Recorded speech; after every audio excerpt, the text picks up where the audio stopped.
নমস্কার, আসসালামু আলাইকুম। বোলেরো পিকআপ BS4 এর ওয়াটার পাম্প রেডিওটার নতুন ফিটিং করা হইতেছে। নতুন ওয়াটার পাম্প ভাঙছি, নতুন ফিটিং করা হইতেছে। নতুন ফিটিং রেডিওটার খারাপ হয়ে গেছিলো ভাঙ্গি। ওয়াটার পাম্প ভাঙার পরে রেডিওটার খারাপ হয়ে গেছিলো, দুইটাই নতুন লাগাইলাম। দুইটাই নতুন ফিটিং করা হইতেছে। এই যে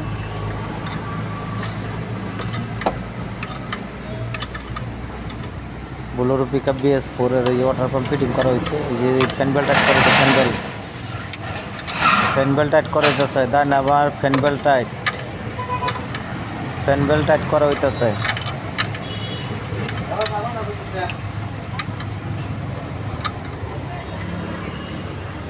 এই কুলেন পানি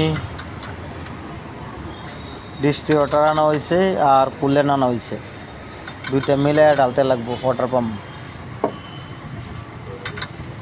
নতুন, ওয়াটার পাম্প রেডিয়েটর নতুন, দুইটাই নতুন লাগাই দিছে। দুইটা খারাপ হয়ে গেছে। ওয়াটার পাম্প ভাঙার পরে রেডিয়েটর মারলো, রেডিয়েটর ভাঙছে। দুইটা নতুন লাগাইবো, দুইটা নতুন। ওয়াটার পাম্পও নতুন, রেডিয়েটর নতুন। বোলেরো পিকআপ BS4 এর ওয়াটার পাম্প ভাঙ্গিয়া রেডিয়েটর খারাপ হয়েছে, রেডিয়েটর নতুন লাগাইতেছি। ওয়াটার পাম্প তো নতুন লাগাইতেছি, দুইটা নতুন লাগাইতেছি, দুইটা নতুন ফিটিং।